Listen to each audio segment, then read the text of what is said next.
Hello all வணக்கம். Champions trophy வந்து play of நோக்கி போக ஆரம்பிச்சிருக்கு. பீடாக் வெல்கம் டு தி ஷோ. முக்கியமான மேட்ச், அந்த குரூப் பி டாப்பர்ஸ் யாருன்னு இப்போதைக்கு முடிவு பண்ற மேட்ச். ஆஸ்திரேலியா சவுத் ஆப்பிரிக்கா ராவல்பிண்டியில அதே கிரவுண்ட் எங்க வந்து நியூசிலாந்து பங்களாதேஷ் ஆடினாங்களோ அதே கிரவுண்ட்ல ரெண்டு பேருமே அவங்க ஃபர்ஸ்ட் மேட்ச் ஜெயிச்சுட்டு கான்ஃபிடென்ட்டா வந்திருக்காங்க. இப்போ ஆஸ்திரேலியா இங்கிலாந்து ஜெயிச்சுட்டு, சவுத் ஆப்பிரிக்கா ஆப்கானிஸ்தான் காம்பரன்சிவா ஜெயிச்சுட்டு. இந்த மேட்ச் பத்தி உங்க இனிஷியல் தாட்ஸ் என்ன? அதாவது உங்களுக்கு சொல்றேனே, honestly speaking, Australia is playing with grit, determination, as a champion style.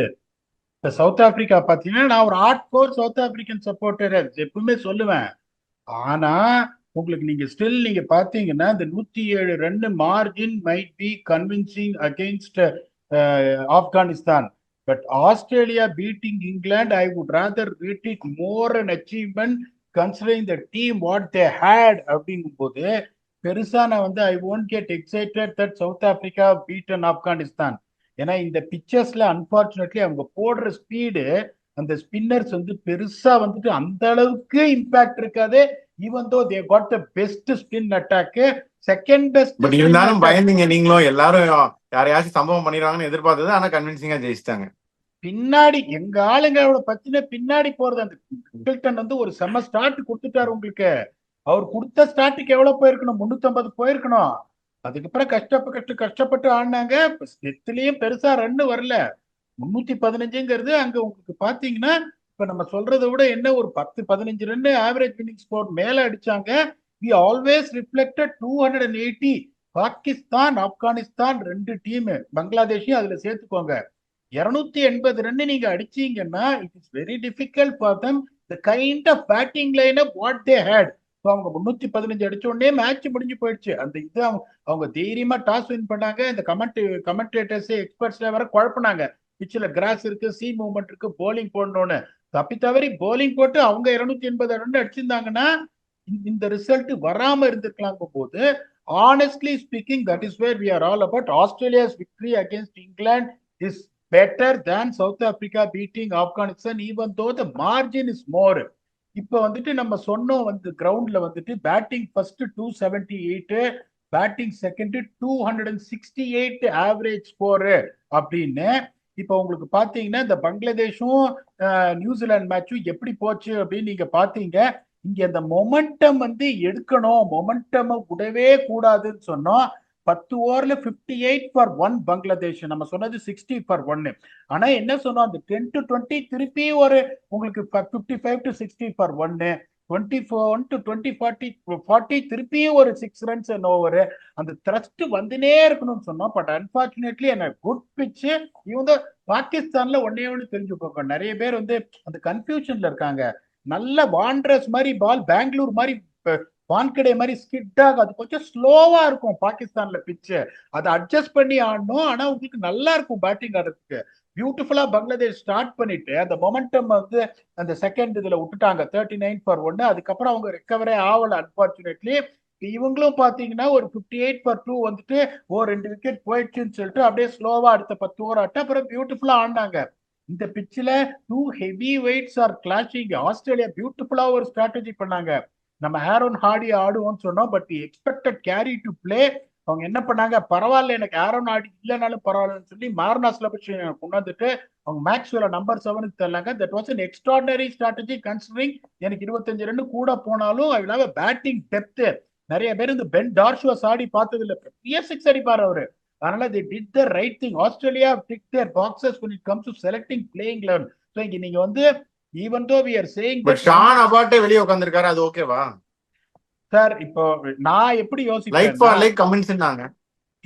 இப்ப நான் வந்து உங்களுக்கு என்ன சொன்னேன், ஈதர் வந்து பேர் என்ன, Ben Dwarshuis or Spencer Johnson ஆடுவாங்க நம்ம சொன்னோம், ஒரு left arm seamer. If that is what the question to be asked, I will always go with Dwarshuis. Swing பண்ணுவார் அவரு, பேட்டிங் ஆடுவாருங்கும் போது இவங்க எப்படி யோசிச்சிருக்கணும் அப்படின்னா, either it is Spencer Johnson or Sean அபட்னு யோசிச்சிருக்கணும். ஏன்னா ரெண்டு பேருமே லெஃப்ட் ஆர்ம் பாஸ் போலர்ஸுங்கும் போது எல்லிஸுக்கு சப்போர்ட் இல்லாம போயிடுச்சு. 3 விக்கெட் அவர் தான் பிரேக் பண்ணார் எடுத்தோடனே டார்ஷுவஸ். பட் ஆனா அவரு கொஞ்சம் எக்ஸ்பென்சிவா போயிட்டாரு.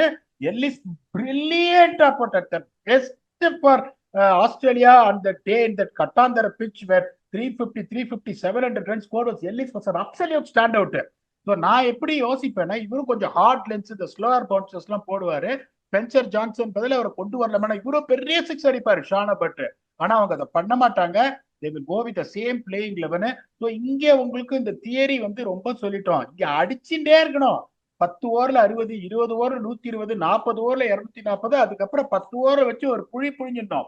ஸோ 310 சொல்றோம், 10-15 ரன் வந்து உங்களுக்கு கூட வரணும்னு. அப்போ வந்து இங்க வந்து ஒரே ஒரு ஃபேக்டர் தான் சொல்றோம், அந்த ஃபர்ஸ்ட் 15 ஓவர்ல எந்த டீம் பேட்டிங்ல உங்களுக்கு செட்டப் பண்றது அப்படின்றது தான் important. Which team bats first இந்த first 15 overs is going to win. So உங்களுக்கு most importantly that is what it is. இப்போ சவுத் ஆப்பிரிக்கா பார்த்தீங்கன்னா அவங்களுக்கு வந்துட்டு போன மேட்ச் வந்து கிளாசன் வாஸ் அன்வெல், அதனால கிளாசன் ஆடல. But he is expected to play. இந்த ஆஸ்திரேலியன் பேட்டிங் லைனப்ப நீங்க லுங்கி எங்கிடியா தப்ரேஷ் ஷாம்சியான்னு சொன்னா I will go with Tabraiz Shamsi and not Lungi Ngidi. என்ன பொறுத்த வரைக்கும் இப்ப வந்துட்டு கிளாசன் வந்து இஸ் எக்ஸ்பெக்டட் டு விக்கெட் எடுத்தாரு, 2 விக்கெட் எடுத்தாரு லுங்கி. சார் ஓசி நான் சொல்றேன் பாருங்களேன் உங்களுக்கு. இப்ப மகாராஜ் வந்து பியூட்டிஃபுல்லா போடுறாரு, அது ஒன்றும் சந்தேகமே கிடையாது. ஆனா பெருசா விக்கெட் எடுக்க ஒரு விக்கெட் எடுத்துருவாரு மகாராஜா. நீங்க பேண்டசியில எடுத்துருங்க மகாராஜ், ஒரு விக்கெட் ஷூர். பிரில்லியன்ட் ஃபீல்டர், ஒரு கேட்ச் ஒரு ரன் அவுட் 30 பாயிண்ட் வந்துடும் உங்களுக்கு. பட் உங்களுக்கு அவர் கிரியேட் பண்ற பிரஷர் ஒரு பக்கம், இன்னொரு பக்கம் தப்ரேஷ் ஷாம்சி அடிக்க போய் மிடில் ஓவர்ஸ்ல விக்கெட் விடும். இங்கிலீஷ் கேரியில டிஃபென்ஸ்ல எப்படி வந்து எக்கனாங்க பாருங்க அந்த பிரஷர் சிச்சுவேஷன்ல. அப்படிங்கும்போது you want someone to really compliment Keshav Maharaj இந்த மிடில் ஓவர்ஸ். ஏன்னா உங்களுக்கு பாத்தீங்கன்னா மார்க்கோ என்சனுக்கும் பெருசா சீம் மூமெண்ட் கிடைக்க மாட்டேங்குது because of the nature of the wicket. Mulder is a support bowler, only depend on Kagiso Rabada. Kagiso Rabada wicket எடுக்கல. First batting ஆடி Australia 330 அடிச்சா சவுத் ஆப்பிரிக்கா க்ளோஸ். நான் திருப்பியும் சொல்றேன் உங்களுக்கு, நான் உங்களுக்கு ஆனஸ்டா சொல்றேன், இவந்தோ நம்ம South African supporter. So their playing 11 should be Temba Bavuma to open with Ryan Rictington, Rassie van der Dusen, Aiden Markram, Henrik Klaasen, David Miller, Rian Malta, Marco Jansen, Rabada, Maharaj and Shamsi. So எங்கிடிக்கு பதில Shamsi ஆடணும். அதுக்கப்புறம் வந்துட்டு Tony de Zorzi unfortunately has to give out his place to Henrik Klaasen, who is expected to be fit. Australia வந்து நான் சொல்லிட்டேன், normally இந்த மாதிரி ஒரு சிச்சுவேஷன், ஒரு ஹிஸ்டாரிக் கேம் 350 நீங்க சேஸ் பண்ணிருக்கீங்கன்னா பெருசா யோசிக்க மாட்டாங்க. அவங்க எப்படி போவாங்க, same combination, Matthew Short, Head, Smith, Marnus Labuschagne, Josh Inglis, Alex Carey, Glenn Maxwell, Ben Dwarshuis, Spencer Johnson, Zampa and Nathan Ellis. இப்ப நான் வந்து இதுதான் வந்து அவங்களோட டீம். இந்த ஃபர்ஸ்ட் 15 ஓவர் செட் பண்றது அப்படின்னு பாத்தீங்கன்னா Matthew Short, I always rate him, only what he lacks is international experience. ஆனா சூப்பர் பிளேயர். டிராவிஸ் ஹெட்டுக்கு போன மேட்ச் படல, big time due Travis Head, கணக்கே நீங்க பண்ண முடியாது. ஸ்டீவ் ஸ்மித்தும் அடிக்கல, ஹெட்டும் அடிக்கல. Chased 350 when they were 130 for 4ங்கும் போது இது வந்து ஒரு solid top 3 no matter what, அதுல எந்த சந்தேகமும் கிடையாது. அங்க பாத்தீங்கன்னா உங்களுக்கு தெம்பா பவுமா ஒன் டேல ஒரு 30 ரன் அடிச்சிருவாரு. I'm not telling that is going to get 100, but அந்த ஸ்டார்ட் கொடுக்கிறதுக்கு சான்ஸ் இருக்கு. Rickelton is going to be flashy, எப்ப வேணாலும் அவுட் ஆவாரு, but you can make a dent also. அதுக்கப்புறம் உங்களுக்கு ரசீவ் ஆண்டர் சீரிஸ் பேங்க். அப்படிங்கும் போது உங்களுக்கு இதுல பெருசா வந்து எந்த இதுவும் கிடையாது. ஆனா அந்த போலிங் அட்டாக்ல 2 போலர் 10 ஓவர்ல 50 ரன் கொடுக்கக்கூடிய போலர் யாரு? அங்க ஜாம்பா இருக்காரு, எல்லிஸ் இருக்காரு. இங்க யார் இருக்காரு? ககிசோ ரபாதாவும் பாத்தீங்கன்னா விக்கெட் எடுப்பாரு, அங்கங்க ரன்னு போயிடும் உங்களுக்கு. மகாராஜ் இருக்காரு, is the only guy. as I said, he will go for 10 for 47. Unfortunately உண்மை இஸ் உண்மை. Australia will go with a slight edge of 51-49 against south Africa. இதை ஒத்துக்கிறீங்களா? இந்த தடவையும் நீங்க தப்பாதான் பீடாக் சொல்ல போறீங்க, சவுத் ஆப்பிரிக்கா தான் ஜெயிக்க போகுதுன்றீங்களா? இல்ல பீடாக், இதை நான் ஒத்துக்கிறேன். இந்த வாட்டி ஆஸ்திரேலியா ஜெயிச்சிருவாங்க. நல்ல மேட்சா தான் இருக்கும். But I think Australia will win this match, top the group. Australia will beat Afghanistan also top the group அப்படின்னு நான் நினைக்கிறேன். your reasons are valid and I fully endorse that. So fantasy போலாமா? Honestly speaking, why I said that Australia will struggle is with their bowling, and they proved it by conceding 350 இந்த batting lineup வச்சு அவங்க chase பண்றாங்க அப்படின்னா credit has to be given where it's due by putting your hand up. That is where sportsmanship is all about. Again, I'm telling you, their bowling attack doesn't look potent, but the way they chase 350, That is the reason you feel that would have given them world of confidence. இப்போ அவங்களோட mood ahead. Cummins இல்லையா சரி, Stark இல்லையா சரி, Hazlewood இல்லையா சரி, Stoinis இல்லையா சரி, மார்க் இல்லையா சரி, இதை வச்சு நான் ஜெயிச்சு காட்டுறேன். That is what the really டிட்ன்றதுனால அதனாலதான் இந்த ஸ்லெண்டர் எட்ஜை நான் கொடுத்தேன் ஆக்சுவலி. ஏன்னா சவுத் ஆப்பிரிக்காவோட போலிங் அட்டாக் இப்ப நார்கி அந்த மாதிரி ஆளுங்க இருந்தது, ஒரு போலிங் அட்டாக் அவங்களுக்கு பெட்டரா இருந்ததுனால given edge to South Africa. South Africa also have a big bowling அட்டாக்ன்றதுனால that is reason I gave edge. Luckily நீங்களும் என் பக்கம் வந்திருக்கீங்க. இப்ப இந்த பிச்சு கண்டிஷன்ஸை பத்தி சொல்லிட்டோம். இங்க நீங்க ஃபேண்டசி போனோம்னா ரசி வாண்டர் 40 ரன் ஷூர் அவுட்டே ஆக மாட்டேன்றாரு. இப்ப Steve Smith is big time due, அதுல சந்தேகமே கிடையாது. Zampa is also the guy who is good enough to pick up 2 wickets. எங்க ஆளுங்களுக்கு பின்னாடி போற அந்த இது இருக்கு. I am picking Matthew Short, அவர் போலிங் போடுறதுக்கும் சான்ஸ் இருக்கு. தென் டெஃபினெட்லி நேதன் எல்லிஸ், ஏன்னா போன மேட்ச் அவர் விக்கெட் எடுக்கல. Is very unlucky and unfortunately will pick wickets. So my 5 picks will be Rassie van der Dussen, Steven Smith, Adam Zampa, Matthew Short and Ellis. நீங்க Ben டார்ஷியோஸோட ஆரம்பிச்சிருங்க.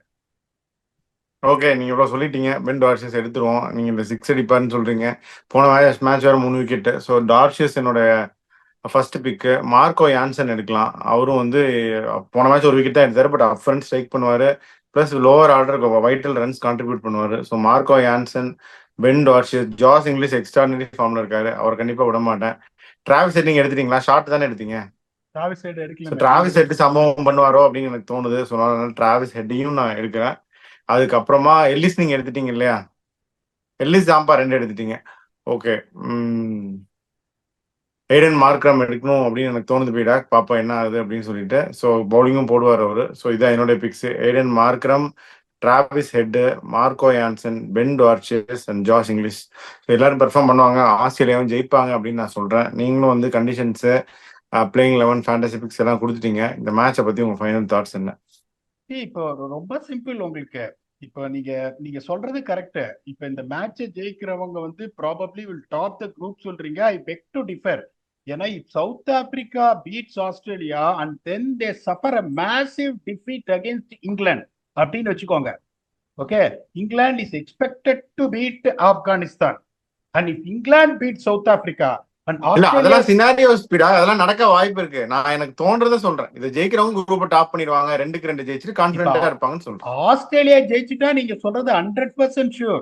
அதை யாருமே ஒண்ணுமே பண்ண முடியாது. The equation only comes if South Africa wins, but both of us have given the edge to Australia. The South Africa ஜெயிச்சாதான் table open up ஆகும். ஆஸ்திரேலியா ஜெயிச்சுட்டா ஒரு spot close. South Africa and Australia is going to England is going to be virtual knockout. இப்ப கதை பயங்கர Vikram Veda twist எப்ப ஆகும்னா, south Africa நம்ம எக்ஸ்பெக்ட் பண்ணாத சவுத் ஆப்பிரிக்கா ஆஸ்திரேலியாவை அடிச்சா அது நடக்குமே ஒழிய, ஆஸ்திரேலியா ஜெயிச்சுன்னா இங்க இந்தியா போற மாதிரி அவனும் அந்த பக்கம் போயிடுவான், இந்தியாவும் ஆஸ்திரேலியா தான் ஃபைனல்ல வர்ற மாதிரி இருக்கும், அந்த மாதிரி இருக்கும் அப்படின்னு சொல்ல வரேன் நானு. So this is going to be more important for south Africa. ஏன்னா 6க்கு 6 ஒன்டே தோத்துட்டு வந்திருக்காங்க. They have beaten a team which is not expected to progress through to the semi-finals, even though a win is a win. நாளைக்கு ஒரு அடி வாங்கினாங்கன்னா இங்கிலாந்து ஆப்கானிஸ்தானை அடிச்சுட்டு வருவாங்க. அவங்க ஒரு மொமெண்டம்ல வருவாங்க. இவங்க மொமெண்டம் விட்டுட்டு வராங்க போது அந்த நாக் அவுட் பிரஷர் சிச்சுவேஷன்ல எனிதிங் கேன் ஹேப்பன் போது சவுத் ஆப்பிரிக்கா வுட் ஆனஸ்ட்லி எப்பா அந்த மேட்ச் ஜெயிச்சிடறாங்க, அதுக்கப்புறம் எந்த மேட்ச் எப்படி ஆனாலும் பரவாயில்ல அப்படின்ற மாதிரி. Whereas Australia இந்த மேட்ச் தோத்தா கூட they got Afghanistan in hand, still they got plenty of time to recover. Let us see what happens. It is going to be one interesting match again. We come back and do the review of this match. Who got better out of who? நம்ம சொல்ற மாதிரி Australia ஜெயிச்சு, sir சொல்ற மாதிரி Australia ஜெயிச்சு Australia top பண்ணி போயிடுவாங்களா? பாப்பா will come back and internet that with your only Octopus tomorrow after the match gets over. Until then, thanks a lot and bye bye.